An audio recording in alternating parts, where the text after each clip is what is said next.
नमस्कार, Shriram time news मध्ये मी कैलास सोनवणे आपले हार्दिक स्वागत करतो। सुरुवातीला पाहूया 24 तासातील ताज्या घडामोडी। धुळे जिल्ह्यातील दिव्यांगांच्या आर्थिक, सामाजिक आणि रोजगाराच्या मुख्य मागण्यांकडे प्रशासनाने लक्ष देण्याची मागणी। मुख्यमंत्री देवेंद्र फडणवीस यांच्या वाढदिवसानिमित्त कुमारनगर येथे मोफत आयुष्यमान भारत कार्ड वितरण व नवीन नोंदणी अभियानाचे आयोजन। सपना ठाकरे यांच्यासह इतरांवर फौजदारी स्वरूपाचा अॅट्रॉसिटी कायद्याचे तरतुदीनुसार गुन्हा दाखल करण्याची मागणी। सिंचन कॉलनी सर्वे नंबर 76-2 येथील मुख्य रस्त्यापासून कॉलनीला जोडणाऱ्या रस्त्यावरील अतिक्रमण काढून रस्ता रहिवाशांसाठी खुला करण्याची मागणी। आणि विनापरवाना शस्त्र विक्री करण्याच्या उद्देशाने गावठी कट्टा बाळगणाऱ्या दोघांना स्थानिक गुन्हे अन्वेषण शाखेच्या पथकाने केले जेरबंद। आता बातमीपत्र विस्ताराने। महाराष्ट्रातील दिव्यांगांच्या प्रलंबित आणि न्याय हक्कांच्या 55 मागण्यांसाठी राज्यभरात निवेदन अभियान राबविण्यात येत आहे।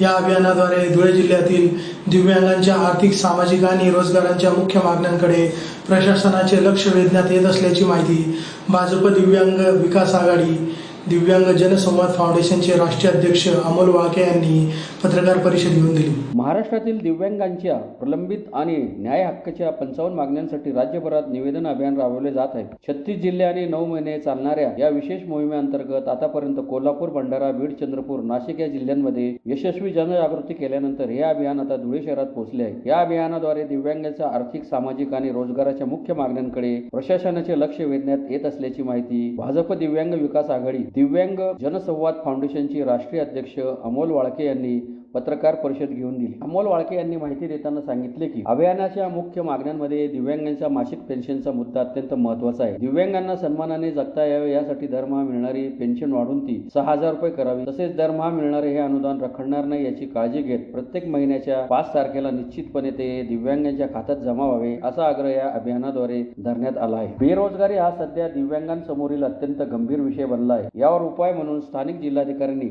आपल्या विशेष अधिकाराचा वापर करावा आणि धुळे शहरातील किमान 1000 दिव्यांगांना डिजिटल स्वरूपातील वर्क फ्रॉम होम उपलब्ध करून द्यावे अशी आमची मागणी आहे। यामुळे अनेक दिव्यांग आर्थिकदृष्ट्या स्वावलंबी होऊ शकतील। जे दिव्यांग शिक्षित आहेत त्यांना शासकीय किंवा निमशासकीय नोकऱ्यांमध्ये प्राधान्य मिळावे, तसेच तात्काळ नोकरी देणे शक्य नसल्यास अशा सुशिक्षित दिव्यांगांना दरमहा किमान 15,000 रुपये मानधन देण्यात यावे, जेणेकरून इतर दिव्यांग बांधवांनाही शिक्षण घेण्याची प्रेरणा मिळेल। याशिवाय 2026च्या दिव्यांग कायद्यानुसार व्यवसाय करण्यासाठी दिव्यांगांना 200 स्क्वेअर फूट जागा देण्याची तरतूद आहे। शासन ही जागा देण्यास तयार असले तरी त्यामधील अटी आणि शर्ती एवढ्या कडक आहेत की धुळे जिल्ह्यात एकही दिव्यांगाला अद्याप या जागेचा लाभ मिळालेला नाही। त्यामुळे खऱ्या अर्थाने दिव्यांगांचे सक्षमीकरण करायचे असेल तर प्रशासनाने या जाचक अटी तातडीने शिथिल कराव्यात अशी मागणीही करण्यात आली। यावेळी पार्वती गवळी, मेघा वाळके, संगीता बिडकर, ललिता गोतमारे आदी उपस्थित होते। 36 जिल्हे, 9 महिने, 55 मागण्या आणि 600 निवेदन अभियान या पूर्ण महाराष्ट्रभरामध्ये सुरू आहे। या महाराष्ट्रामध्ये एकूण 55 ते 60 लाख दिव्यांग आहेत आणि या दिव्यांगांना त्यांचे अधिकार, त्यांचे हक्क मिळवण्याकरता आम्ही 55 मागण्या या महाराष्ट्र सरकारला, महाराष्ट्रातील सचिव प्रशासनाला आम्ही मागितलेल्या आहे। त्यामध्ये आमच्या प्रमुख मागण्या आहेत की दिव्यांग पेन्शन ही दिव्यांगांकरता खूप महत्वाची आहे। जसं प्रत्येक सरकारी अधिकाऱ्याला एका निश्चित तारखेवरती पगार येत असतो, तसाच दिव्यांगांना प्रत्येक महिन्याच्या 5 तारखेला त्यांची जी पेन्शन आहे ती मिळावी असा आमचा आग्रह या सरकारला आहे, प्रशासनाला आहे आणि ते देऊ शकतात। 3-3, 4-4 महिने लोकांचे पेन्शन येत नाही, ती पेन्शन एका निश्चित तारखेला मिळावी हे आमचा आग्रह आहे।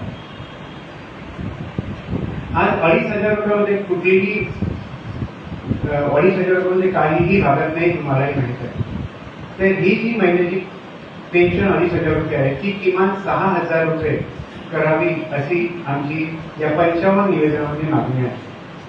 आज प्रत्येक शहरामध्ये, प्रत्येक जिल्ह्यामध्ये चौक आहे, स्क्वेअर आहे। या चौकात दिव्यांगांना 6x6चे स्टॉल उपलब्ध करून द्यावे, जेणेकरून शेकडो दिव्यांग तुमच्या शहरातील कामाला लागतील अशी ही आमची मागणी आहे।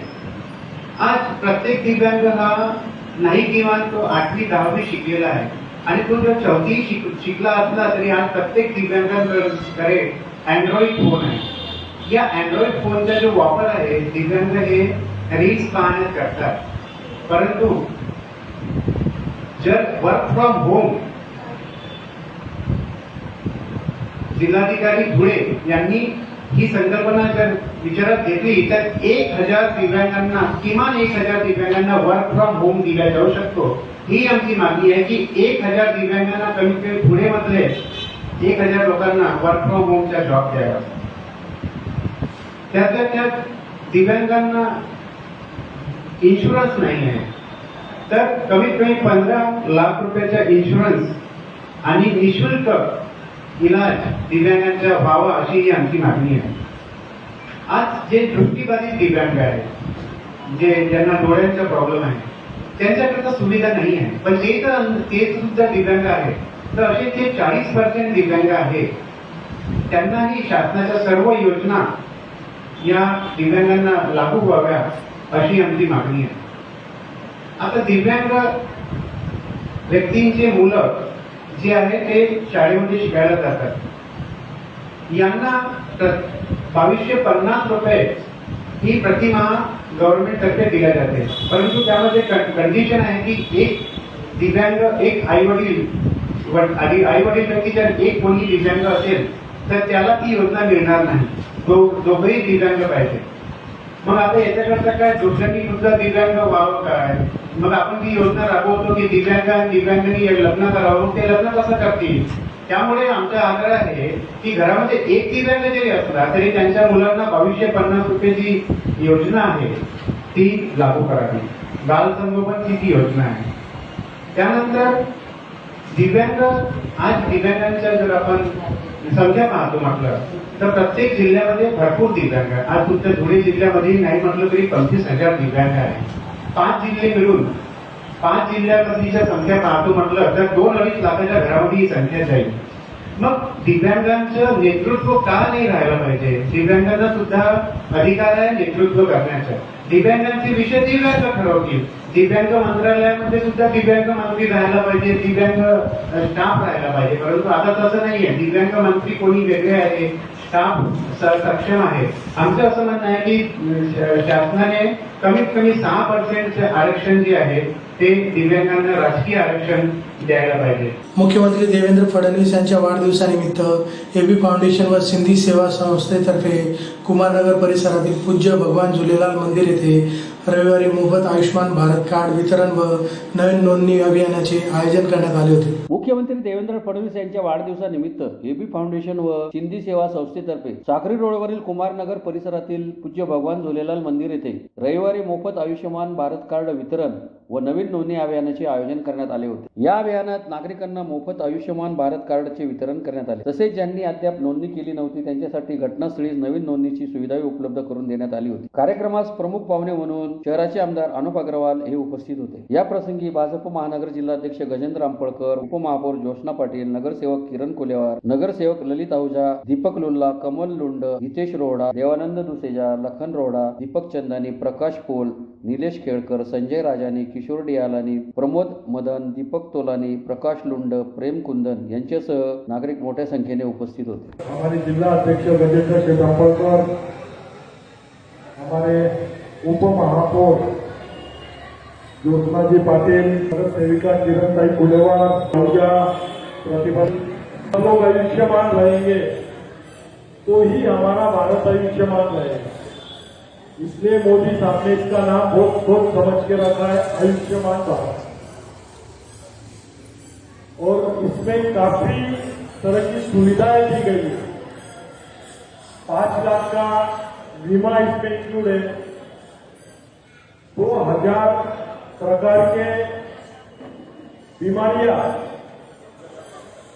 इसमें इंक्लूड है. ऑपरेशन है, कैंसर जैसे इलाज भी इसमें इंक्लूड है. हड्डियों की कुछ बीमारी है वो भी इसमें इंक्लूड है. काफी बीमारियां, 2000 बीमारियां इसमें इंक्लूड है. और महाराष्ट्र में 2000 से ज्यादा हॉस्पिटलों में आयुष्मान भारत कार्ड का इस्तेमाल आप कर सकते हैं। और दुनिया में भी कितने दवाखाने 50 हॉस्पिटल्स है जहां आपको इस कार का उपयोग होने वाला है। फर्स्ट फेज में 4000 कार हमने यहां बनाए हुए हैं और उसका आज से हमारे सबके आदरणीय मुख्यमंत्री, लाड़के मुख्यमंत्री देवा भाऊ, इनका 22 तारीख को जन्मदिन है और उनके जन्मदिन के उपलक्ष्य में आज से ये कार का हमने वितरण चालू किया है। आप सबको बहुत बहुत बधाई देता हूं कि आपको आयुष्मान भारत में आपका नाम आया और भगवान न करे आपको कोई बीमारी लगे, पर बीमारी का बोल के आती नहीं है, तो उस बीमारी का इलाज इस कार के माध्यम से आपका होना चाहिए। इस हेतु से, एक सेवा कार्य के हेतु से हमेशा एबी फाउंडेशन ये दुनिया की जनता धुळे शहरातील कालिकानगर गोळीबार टेकडी येथील सपना ठाकरे व इतरांवर फौजदारी स्वरूपाचा अॅट्रॉसिटी कायद्याच्या तरतुदीनुसार गुन्हा दाखल करून अटक करावी या मागणीसाठी कालिकानगर परिसरातील आदिवासी भील समाजातर्फे जिल्हाधिकारी कार्यालयासमोर निदर्शने करून निवेदन देण्यात आले।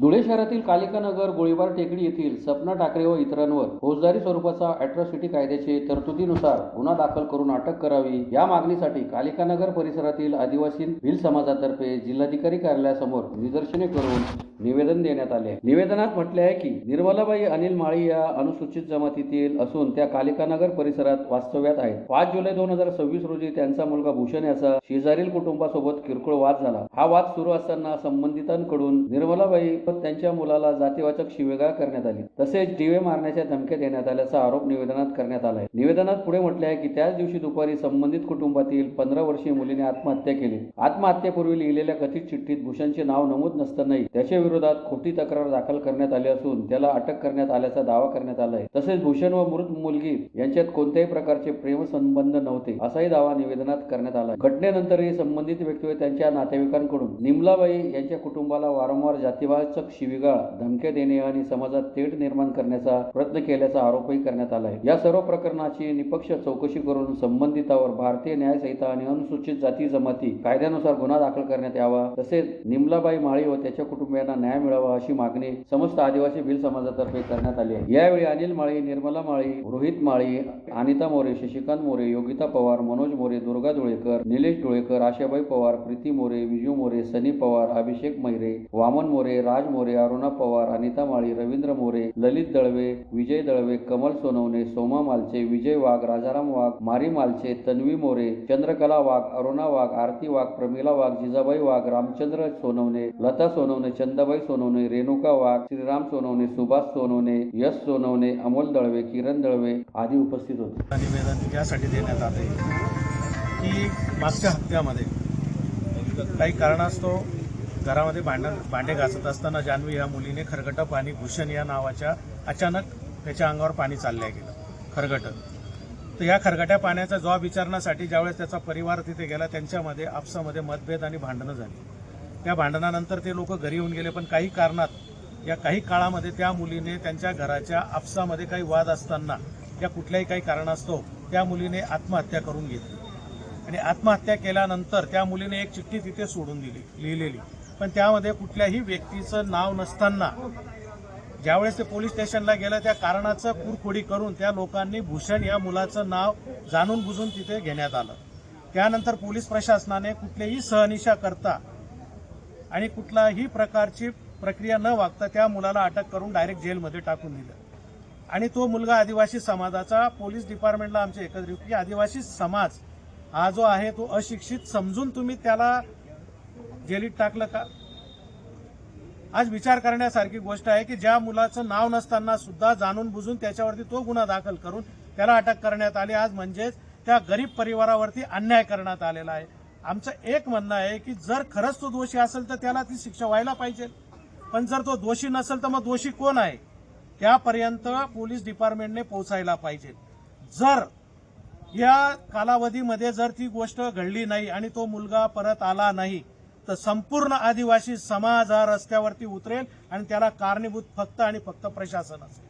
धुळे शहरातील सिंचन कॉलनीतील सिटी सर्वे नंबर 76/2 येथील मुख्य रस्त्यापासून कॉलनीला जोडणाऱ्या रस्त्यावरील अतिक्रमण काढून रस्ता रहिवाशांसाठी खुला करावा या मागणीसाठी सिंचन कॉलनीतील रहिवाशांतर्फे जिल्हाधिकारी कार्यालयासमोर निदर्शने करून निवेदन देण्यात आले आहे. धुळे शहरातील सुरत बायपास रोडवरील सिंचन कॉलनी सर्वे नंबर 76/2 येथील मुख्य रस्त्यापासून कॉलनीला जोडणाऱ्या रस्त्यावरील अतिक्रमण काढून रस्ता रहिवाशांसाठी खुला करावा या मागणीसाठी सिंचन कॉलनीतील रहिवाशांतर्फे जिल्हाधिकारी कार्यालयासमोर निदर्शने करून निवेदन देण्यात आले आहे. निवेदनात म्हटले आहे की धुळे महानगरपालिका हद्दीतील सुरत बायपास रोडवर सर्वे नंबर 76/2 मध्ये सिंचन कॉलनी आहे. सदर कॉलनी ही रस्त्यापासून थोडी अंतरावर आत आहे. या कॉलनीतील रहिवासी नागरिकांना मुख्य रस्त्यापासून कॉलनीत येण्यासाठी रस्ता आहे, त्यावर काही बऱ्याच प्रमाणात अनधिकृत बांधकाम करून अतिक्रमण करण्यात आले. त्यामुळे कॉलनीतील रहिवासी नागरिकांना येण्या जाण्यास जागाच उरलेली नाही. सद्यस्थितीत नागरिक खासगी प्लॉट मधून ये जा करतात. हक्काची रस्त्याची सोय असतानाही रहिवाशांना हा त्रास सहन करावा लागत असून त्यामुळे भविष्यात अडचणींची भर होणार आहे. तरी कृपया आपण या प्रकरणात लक्ष घालून आमची येण्या जाण्याची समस्या सोडवावी. लहान मुले आबालवृद्धांना येण्या जाण्यासाठी सोय करून द्यावी अशी मागणी करण्यात आली आहे. यावेळी सिंचन कॉलनी परिसरातील नागरिक व रहिवासी मोठ्या संख्येने उपस्थित होते. मी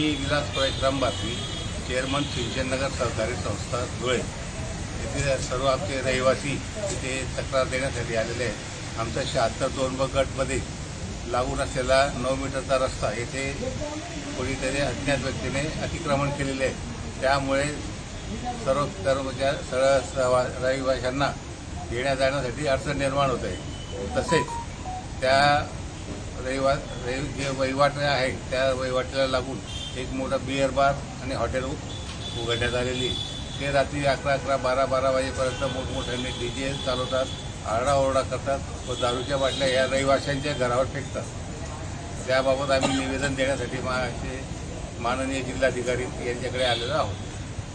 धुळे शहरात महामार्गावर विनापरवाना शस्त्र विक्री करण्याच्या उद्देशाने गावठी कट्टा बाळगणाऱ्या दोघांना स्थानिक गुन्हे अन्वेषण शाखेच्या पथकाने जेरबंद केले असून त्यांच्याकडून 1 गावठी कट्टा व 3 जिवंत काडतुसे असा 43,000चा मुद्देमाल जप्त करण्यात आला आहे. धुळे शहरातील महामार्गावरील अभय कॉलेज जवळ विनापरवाना शस्त्र विक्री करण्याच्या उद्देशाने गावठी कट्टा बाळगणाऱ्या दोघांना स्थानिक गुन्हे अन्वेषण शाखेच्या पथकाने जेरबंद केले असून त्यांच्याकडून 1 गावठी कट्टा व 3 जिवंत काडतुसे असा 43,000चा मुद्देमाल जप्त करण्यात आला आहे. याबाबत अधिक माहिती अशी की नाशिक परिक्षेत्राचे विशेष पोलीस महानिरीक्षक आणि धुळ्याचे पोलीस अधीक्षक यांनी जिल्ह्यातील अवैध शस्त्रांवर कठोर कारवाईचे आदेश दिले होते. त्यानुसार दिनांक 13 जुलै 2026 रोजी स्थानिक गुन्हे अन्वेषण शाखेचे पोलीस निरीक्षक ज्ञानेश्वर वारे यांना शहरात अवैध शस्त्रांची खरेदी विक्री होणार असल्याची गोपनीय माहिती मिळाली. या माहितीच्या आधारे मुंबई आग्रा महामार्गावरील अभय कॉलेज परिसरामध्ये तात्काळ पोलिसांचे विशेष पथक पाठवून सापळा रचण्यात आला. यावेळी संशयास्पद हालचाली करताना आढळलेल्या सोमनाथ भिका पाटील वय 32 राहणार देवबाने तालुका जिल्हा धुळे व दीपक दगडू जगताप वय 25 राहणार साईप्रसाद कॉलनी अभय कॉलेज जवळ धुळे यांना ताब्यात घेऊन त्यांची अंगजडती घेतली असता त्यांच्याकडे बेकायदेशीररित्या बाळगलेला 40,000 रुपये किमतीचा 1 देशी गावठी कट्टा आणि 3,000 रुपये किमतीचे 3 जिवंत काडतुसे असा एकूण 43,000 रुपयांचा मुद्देमाल जप्त करण्यात आला. अधिक तपासात धक्कादायक बाब समोर आली असून मुख्य आरोपी सोमनाथ पाटील हा आरोपी दीपक जगताप याला हे शस्त्र विकण्यासाठी आला होता. दोघांमध्ये शस्त्राचा व्यवहार अंतिम टप्प्यात पोहोचला असतानाच पोलिसांनी वेळेत छापा टाकत दोघांच्या मुसक्या आवळल्या. या प्रकरणी आझादनगर पोलीस ठाण्यात शस्त्र अधिनियम कलम 3/25, 5 तसेच महाराष्ट्र पोलीस कायदा कलम 37/1/3/135 अंतर्गत गुन्हा दाखल करण्यात आला आहे. सदरची कारवाई पोलीस अधीक्षक विशाल आनंद, अप्पर पोलीस अधीक्षक अजय देवरे यांच्या मार्गदर्शनाखाली स्थानिक गुन्हे अन्वेषण शाखेचे पोलीस निरीक्षक ज्ञानेश्वर वारे, पोलीस उपनिरीक्षक अमरजीत मोरे, पोलीस अंमलदार सदेसिंग चव्हाण, तुषार सूर्यवंशी, पंकज खैरमोडे, अमोल पाटील, अतुल निकम, जगदीश सूर्यवंशी, सिद्धार्थ निकम आदींनी केली. पुन्हा एक नजर ठळक घडामोडींवर. धुळे जिल्ह्यातील दिव्यांगांच्या आर्थिक, सामाजिक आणि रोजगाराच्या मुख्य मागण्यांकडे प्रशासनाने लक्ष देण्याची मागणी. मुख्यमंत्री देवेंद्र फडणवीस यांच्या वाढदिवसानिमित्त कुमारनगर येथे मोफत आयुष्यमान भारत कार्ड वितरण व नवीन नोंदणी अभियानाचे आयोजन. सपना ठाकरे यांच्यासह इतरांवर फौजदारी स्वरूपाचा अॅट्रॉसिटी कायद्याचे तरतुदीनुसार गुन्हा दाखल करण्याची मागणी. सिंचन कॉलनी सर्वे नंबर 76/2 येथील मुख्य रस्त्यापासून कॉलनीला जोडणाऱ्या रस्त्यावरील अतिक्रमण काढून रस्ता रहिवाशांसाठी खुला करण्याची मागणी. आणि विनापरवाना शस्त्र विक्री करण्याच्या उद्देशाने गावठी कट्टा बाळगणाऱ्या दोघांना स्थानिक गुन्हे अन्वेषण शाखेच्या पथकाने केले जेरबंद. याचबरोबर श्रीराम टाइम न्यूजचे बातमीपत्र संपले. दिवसभरातील ताज्या घडामोडींसाठी पाहत राहा श्रीराम टाइम न्यूज. भेटूया पुढील प्रसारणात. तोपर्यंत नमस्कार.